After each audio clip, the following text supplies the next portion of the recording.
This is the latest update to the super shoe that refuses to use version numbers. And in this edition, we still get a high plate position, a late rocker, and FF Turbo Plus. But we're also getting a healthy dose of aliphatic TPU in ASICS new foam, FF Leap. And this new foam helps make the shoe exceptionally light. But is this enough to put this numberless shoe in the #1 spot? It's time to lace up the ASICS Metaspeed Sky Tokyo and take it for a ride.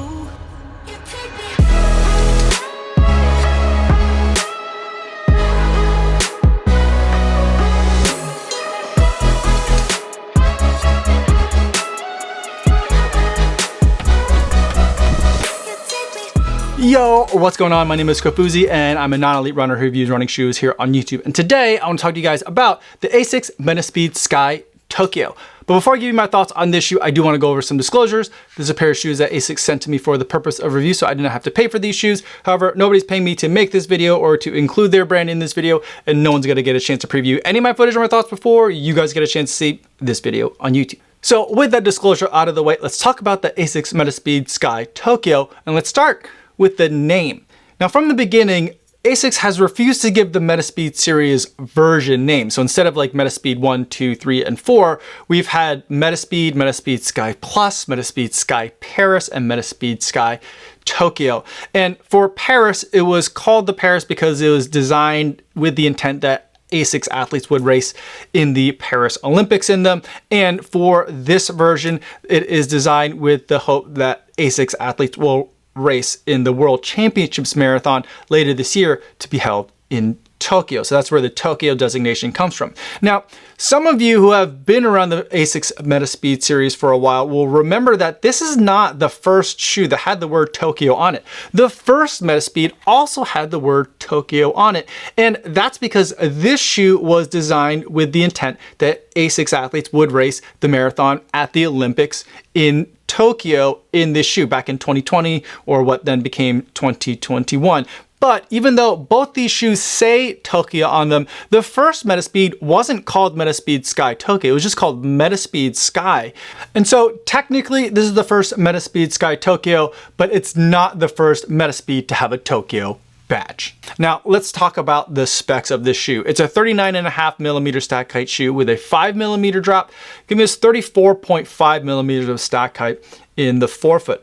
Now there's 3 components to this shoe, at least as far as the midsole system goes. The top layer of foam here is FF Turbo Plus, which is the super foam that's made out of PIBA that we saw last year in the Metaspeed Sky Paris. Then there's the carbon fiber plate, which in the Sky series always sits kind of high. It starts high in the heel and it stays relatively parallel to the foot. There's a little bit of a decline to it as you go from heel to toe, but it stays relatively parallel and high towards the foot. And then below it, that's where ASICS new racing foam comes in, and that's called FF Leap. This foam is made out of aliphatic TPU, which is a material that we've seen used to great success in a lot of other shoes across the market. It's one of my favorite racing shoes. You know what? It's my favorite racing foam whenever I see it in shoes these days. It is extremely lightweight. It compresses nicely. It decompresses really nicely as well. And I think it's fantastic for race shoes. It also seems to last durability-wise a lot longer than PIBA does, so it seems to win in my mind in all accounts. Now, the way that they're using it in the Metaspeed Sky Tokyo is that it sits at the bottom layer, and you see a lot of it here in the heel, and then you see a little bit less of it as you get to the forefoot, and then on top of it, above the carbon fiber plate, that's where the FF Turbo Plus is.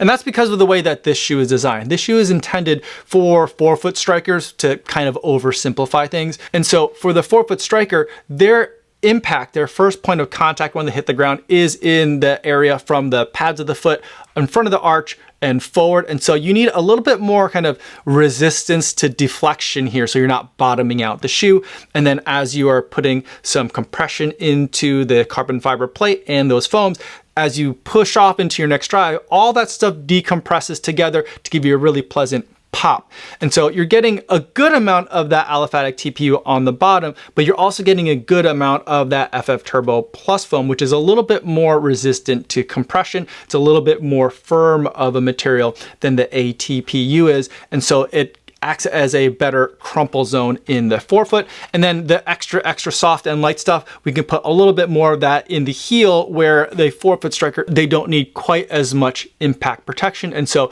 we're using just the FF Leap in the heel and a little bit less, relatively speaking, of that FF Turbo Plus. Now, as far as the rocker goes, it starts relatively late. And so we go from the heel all the way to the forefoot. A trend for a lot of shoes is to start that rocker really early, but the Sky doesn't do that, which I think is really optimal for forefoot strikers. By starting the rocker late and then having to go abruptly up into its toe spring, what that does is it makes sure that there's still a lot of foam and a lot of stack height in that part of the shoe where your foot is first hitting the ground. If there is a rocker that starts really early, for forefoot strikers anyway, that's not optimal, because then the midsole starts to taper and you have less foam up in the parts of the shoe where you really need it. For midfoot strikers, early rockers are much more preferred. So this is designed specifically for that forefoot striker, those runners with the big, loping, powerful strides, and not so much the heel strikers, midfoot strikers that are using a lot of really fast turnover and cadence to get to faster speeds.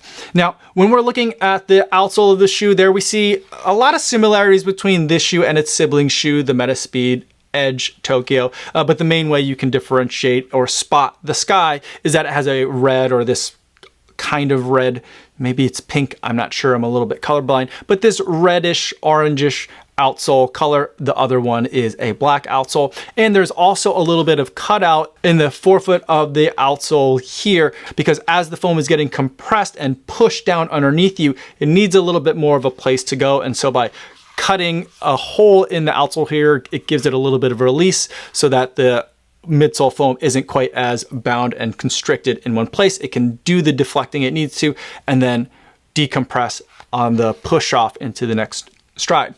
As far as the upper goes, we have Motion Wrap 3.0, and I'm really appreciating the update that ASICS made to this upper. Every year, the Metaspeed seems to fit a little bit better, and I feel like this is the best fitting race upper from ASICS yet. I feel like the height or the volume of the toe box is the same here as what we saw in last year's Metaspeed Sky Paris, but I think the width of the toe box is just a little bit nicer, or the volume stays high for a little bit longer as you get over to that pinky toe. And so my pinky toe doesn't feel quite as crushed as it has in prior versions of Metaspeed. I also really appreciate the band that they've put across the top of the shoe. Not only do I think it looks fantastic, but I also think it's giving an extra bit of structure, so that way you can have that space while also maintaining the strength of the material that's there in that high strain area in terms of forces that are going to be placed on the upper. Now, in terms of volume of the shoe in the midfoot, I think there's more here as well. I think it's just like a little bit of a taller shoe, and I think there's going to be more space for people, then it's going to help alleviate some of the lace pressure that's on here and overall just help with fit. I went with my usual running shoe size in all the Metaspeed that I've used, but I'd say especially for this one, it definitely works with my regular running shoe size. I was very happy with the fit. It still felt like a race shoe, but I didn't also feel like I was being punished for trying to get into this shoe to run fast.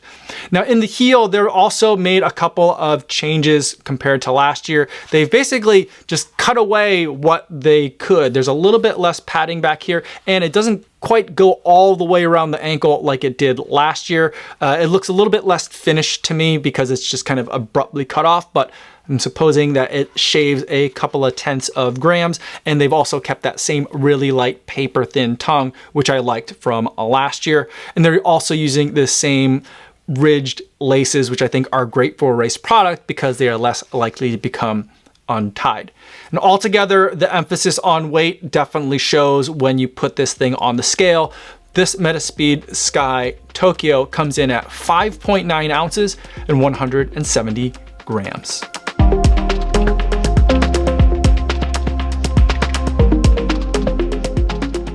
Now that we've talked about what this shoe is like on paper, let's talk about what it's like on the road.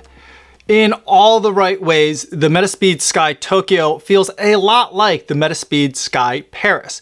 And the addition of the aliphatic TPU in this shoe only improves upon all those experiences. It's a lighter shoe, which I think is an advantage when it comes to race product, but also the way that the aliphatic TPU is responding, I think enhances what the Metaspeed Sky Paris was already offering. So in the Tokyo, not only are we getting really great compression of that midsole foam, the other thing, in addition to being a very squishy shoe, it's also very springy. It springs back in a very peppy, very quick way, which I think works well with not only the FF Turbo Plus, that's that top layer, but also the carbon plate that's inside this shoe. And so for me, it feels like it's a more optimal decompression that we're getting in the foam. Now, in last year's version of the shoe, the Metaspeed Sky Paris, I felt like I really enjoyed the new foam that they were using in the shoe, but I wondered if perhaps there was a little bit too much compression and not enough decompression, or in other words, it was a little bit too soft at the expense of explosiveness. And I think that the Metaspeed Sky Tokyo kind of resolves all those issues for me, where it feels like it's compressing really nicely. I'm getting a nice sense of pleasant softness, or the kind of softness that you want in a racing shoe, but I'm also getting a lot of snappiness on the toe off as well. And I've used this shoe for a variety of paces and a variety of kinds of workouts, everything from a longo tempo run or a progression run, all the way up to about mile or 2 mile race pace type of efforts. And I feel like this shoe has done a fantastic job through most of that range. Everything from faster than easy running up to marathon range is really comfortable, and the softness of that ATPU is really nice. And then once I get to marathon pace and even faster, the responsiveness of that ATPU is also really nice, where I feel like I'm getting all the nice cushion and compression, and then that pop right off the ground feels really nice. It feels explosive. It feels like a race day shoe, and combined with the lightness of the shoe, I feel like I'm really able to run hard very efficiently and have a lot of fun while I'm doing it. I will say, at the far ends of the spectrum, whether I'm running like warm-up paces or recovering in between sets, that's not really all that great in this shoe, and I wouldn't expect a race shoe to be great in that range. And anything that's at the top end of kind of my speed, like in that mile race pace type of range, I feel like I'm still feeling like the shoe might be a little bit sluggish, but also that just might be me being very bad at running at those kinds of paces with that kind of turnover, and just generally feeling awful all over, regardless of what shoe I'm in. But I do feel like some of the squishiness of the two foams are starting to kind of like show up when we're trying to go really, really fast, like faster than 5K pace fast. But that's not really what this shoe is intended for. So again, I'm not that concerned about how it performs at that very, very, very highest end of speed ranges. In the area of paces where I want to use the shoe, the efforts from slightly slower than marathon effort all the way up to about 10K effort pace, I feel like the shoe is just right in terms of how quickly it's compressing and decompressing in the foam. It's an improvement over last year's Tokyo Sky Paris, which I thought was a really good shoe to begin with. I think this year ASICS has made it just that much better.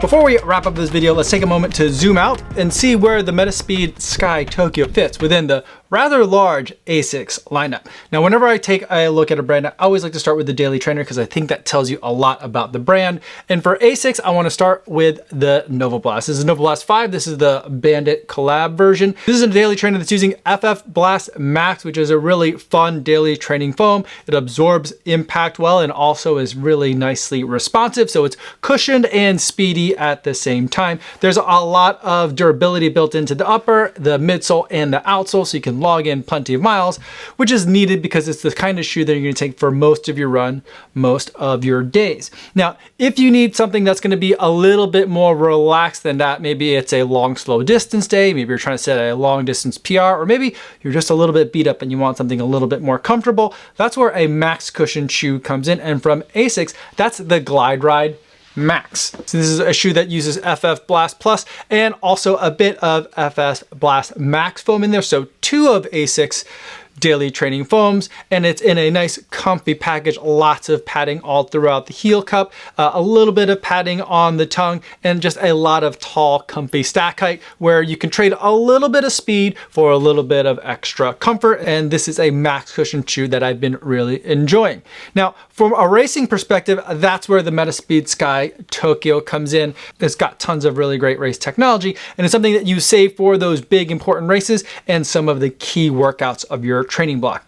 Now, in between these two shoes, that's where a shoe like the Magic Speed 4 comes into play. This is a shoe that uses daily training foam and a carbon fiber plate and a little bit of FF Turbo in the shoe, which is one of ASICS racing foams in here to give it a little bit of extra pep. And so it has durability like a daily trainer, but it has some race day technology as well. So you can use it for days where you want to go a little bit faster than you might want to in the Nova Blast, but you're going to be putting in a lot of mileage in it, a lot of wear and tear, so you might not want to put all those miles on your race shoe. That's where a tempo shoe, a workout shoe, or a speed shoe like the Magic Speed 4 might come in. Now, some brands have a fifth shoe that they could add to the lineup. ASICS is one of those brands, and the shoe that would go in position number 5 for me is the Super Blast 2. Now, this is a shoe that uses a lot of racing foam, FF Turbo Plus, and it uses a little bit of daily training foam underneath on the bottom to help stabilize it and kind of tune the whole thing from being on the race day edge to being a little bit more on the comfy edge. So while it can go fast, it's designed for a little bit more of a relaxed kind of experience and more like a max cushion shoe, as it is very, very tall. But you're not quite making as much of a trade-off in the speed category for this. So I usually like to use a shoe like this for long runs. Yes, you can use it like a max cushion shoe and just go low and slow, but I feel like because of the race day foam that's in here, it really likes to pick up the pace just a little bit. So anything that's like a progression run or a tempo run where you're running faster than easy pace and maybe up to marathon effort miles, maybe you've got some faster miles in your long run, I feel like a long run shoe like the Super Blast 2 comes in really handy and is a lot of fun. And this is the 5 shoe rotation, if we wanted to get all the way out to 5 different shoes, that I would use from ASICS if I were to run only in ASICS shoes. Now, I'm not saying that you're supposed to go out and buy all 5 shoes to have fun or to adequately train. You can get by certainly with a lot less, but these are the kind of 5 categories of shoes that I see from ASICS, and this helps you hopefully understand the lineup, especially because now we're going to get into some substitutions, because I think this is maybe not the main line where I think that these are my favorites, and so these are the ones that make the most sense to me. But I feel like there is a more popular, traditional, or legacy line of shoes that exists parallel to this. And the Super Blast 2 doesn't really have a parallel, but for the rest of these shoes, there kind of is like a mirror version of that for a different type of runner. There's lots of different kinds of people who enjoy running, and we all have different kinds of body types and different kind of running styles and gaits and form and foot strikes, and there's different kinds of shoes that cater to those different types of runners. Now, I'm more of a forefoot striker, and depending on the pace, I might get back towards the midfoot and even onto the heel a little bit, but primarily I'm a forefoot striker, and these are the shoes that I think appeal to me as a forefoot striker. But ASICS makes shoes that appeal to midfoot and heel strikers. And so let's go through the lineup again, and you can kind of see where those shoes fit. So one of the shoes, when we're talking about alternatives to the daily trainer that you can look at from ASICS, is the Cumulus. Now, this is Cumulus version 27. The shoe has been around for a really long time, and this is a shoe that I think is going to be a very comfortable daily trainer for a lot of you who don't like the Nova Blast. And so these are 2 shoes that do the same thing. They're that centerpiece of any rotation, that they're going to be used for most of your runs, most of your days, but the preferences that they're trying to cater to in each of these shoes are very different.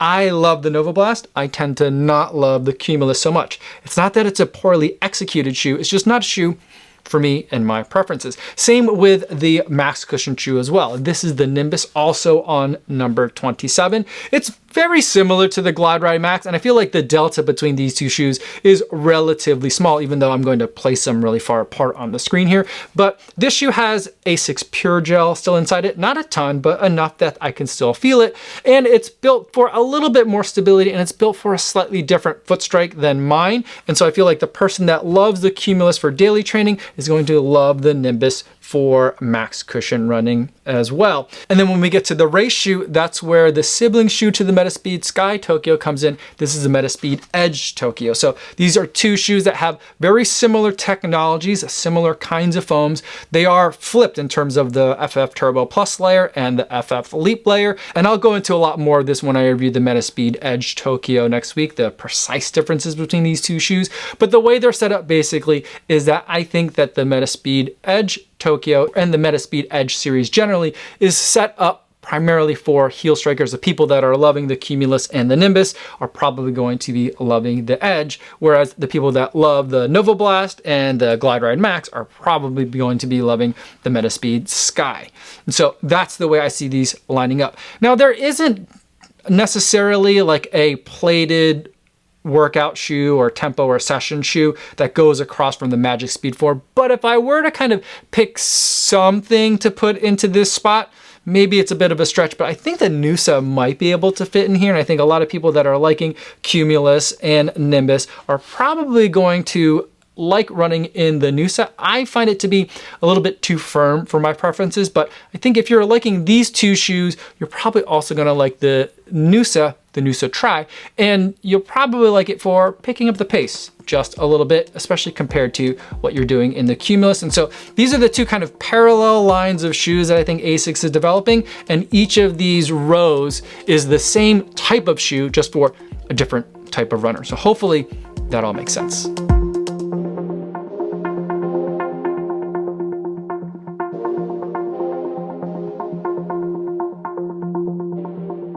Now let's wrap up the video by going over the buying guide, and we'll also discuss some of the alternatives.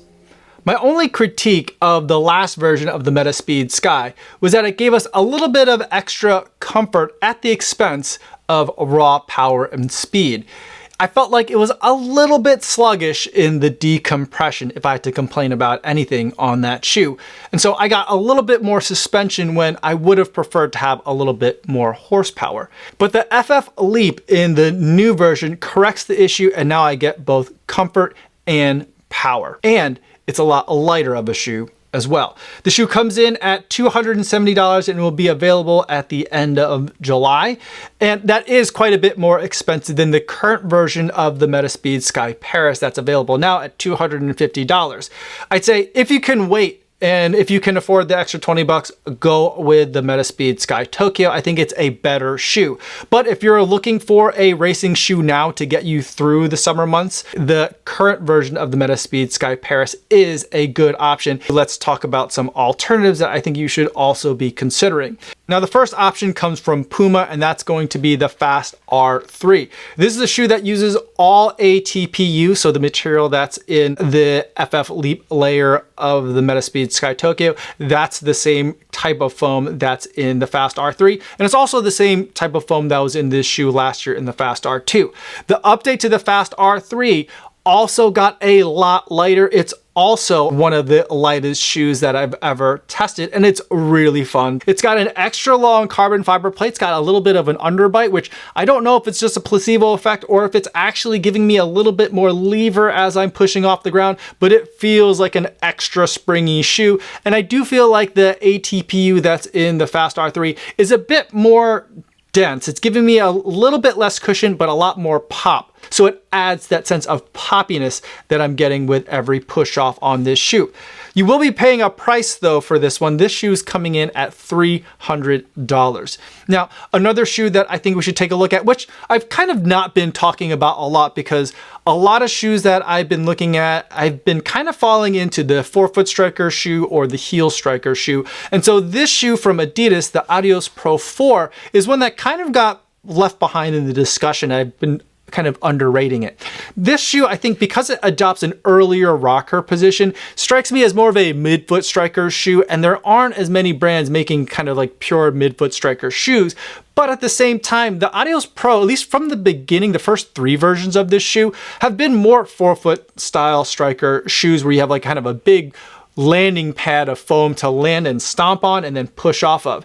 And though even with the change rocker position on this shoe, I still do think that you're getting plenty of that new version of Lightstrike Pro. Not the Lightstrike Pro Evo foam that's in the Evo one, that crazy $500 shoe, but a version of Lightstrike Pro that's upgraded from the last iteration in the series.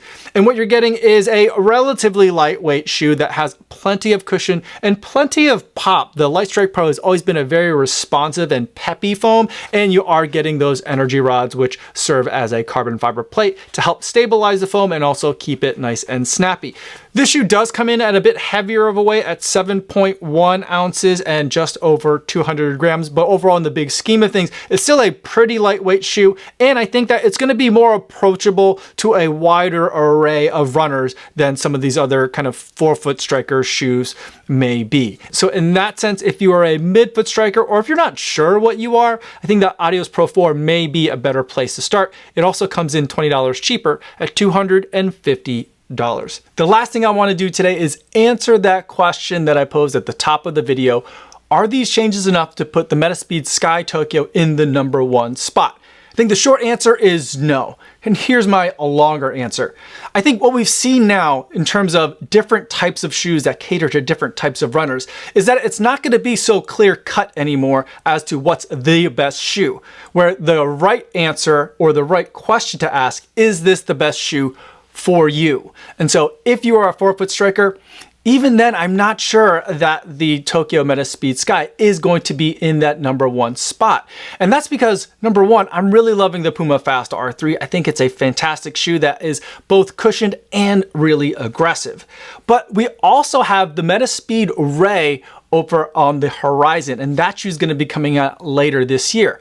I've had a chance to do a big tough workout in that shoe in one of the early prototypes, and I had some time to test it while I was in Japan, and I'm really excited for what that shoe is going to be. And so I don't really want to give that #1 spot out yet until I can get that Metaspeed Ray in the studio and on my usual routes here in Crystal Lake. Hit the subscribe button so you could see the results of that testing when that video becomes ready. If you have any questions about this shoe or any of the shoes that I talked about in this video, feel free to put them in the comments down below, or better yet, stop by the live stream that I do Mondays and Thursdays over on the Kofuzi Run Club channel. I'd love to see you guys over there in the chat.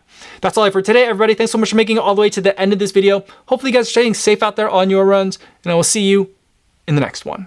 Yo, what's going on?